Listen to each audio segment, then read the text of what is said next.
Hello, how are you all doing? I trust you're fine. So, have you ever on your own tried to make out some kind of list of what you want to buy per time? Whether as a child, as a young teenager, as an adult, have you ever done something like that? If you have, it means you started practicing budgeting right from your tender age, right? And so that is what I want to talk about now when it has to do with family. So let's talk about budget. Budget.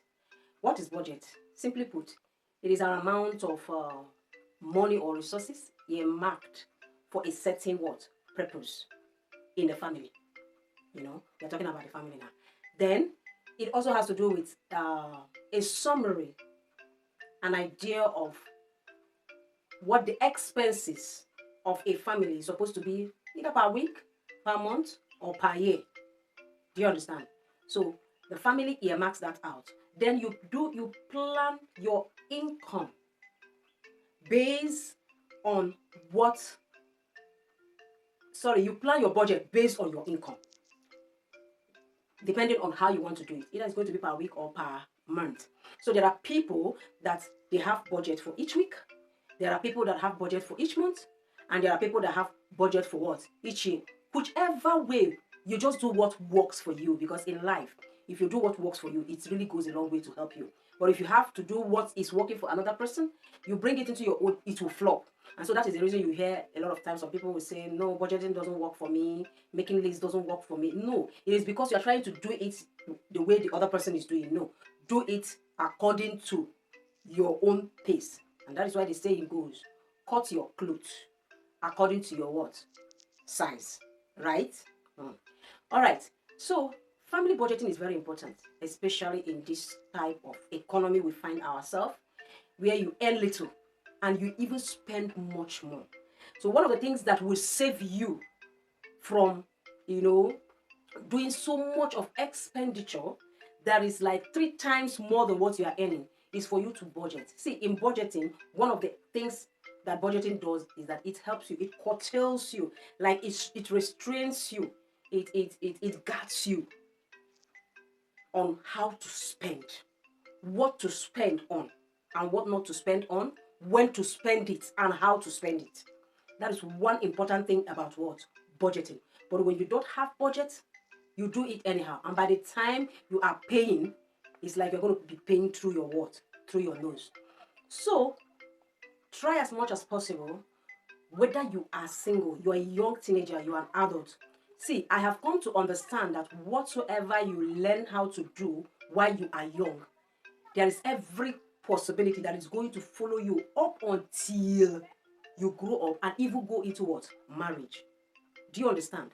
So if you don't have that attitude when you were single, now that you are married, you just have to learn by yourself, beat yourself up to learn how to budget. Now, in economics, back in the days, we were taught that thing doesn't just leave my head at all. So they say there is what we call what? Scale of preference. In your scale of preference, you will understand that human wants are what? Inexhaustible. It is not something that you can exhaust. I want this, I want this, I want this, I want this. But when you list them all in your scale of preference, economics say you will go for what? Your opportunity cost. That your opportunity cost will happen to be your what? Your need. And so in your budgeting, you bring your needs first and you bring your wants under. So the opportunity cost will pick your need and attend to your need, because every human need is important, but every human want is not important. I don't know if you understand what I just said. Every human need is very important and ought to be attended to than your want. Do you understand? So in your budgeting, make it according to the order of need. Earmark money for food, earmark money for toiletries, earmark money for rentage, earmark money for paying of electricity bills, water bills, security bills, depending on how and when it is supposed to be done. Then that will help you to check yourself, so that you don't just see what you buy. You don't see that there is a party happening 4 towns away from you because you like party, you want to attend. No, when you remember that your budget, that you have a budget, you are what? Restricted. So what I'm bringing to you is what is timely that could help you in this our rough economy. I tell you, the minimum wage is not minimum mean anything. So you just have to plan your life around it. And make do with market lists, or what we call shopping list. It is very important. When you have a budget, you will know in that your budget, it will help you to understand that it is not every day you have to buy clothes. It's not every day you have to buy shoes and bags. It's not every day you have to buy jewelries, because all of those things are wants. You know that you now have to make use of the ones you have. So if you're the type that want to go with too much and everything, check your income. Can your income meet those wants after meeting your main need?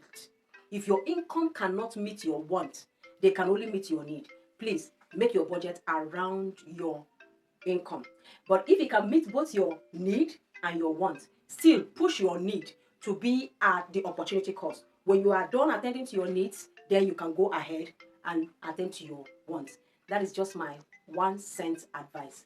So if you have not tried family budgeting before, please start making use of it. If you are the type that goes to shopping without list, it is part of what you should start doing henceforth.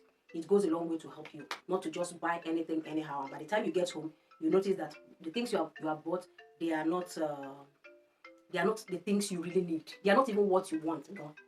So good luck.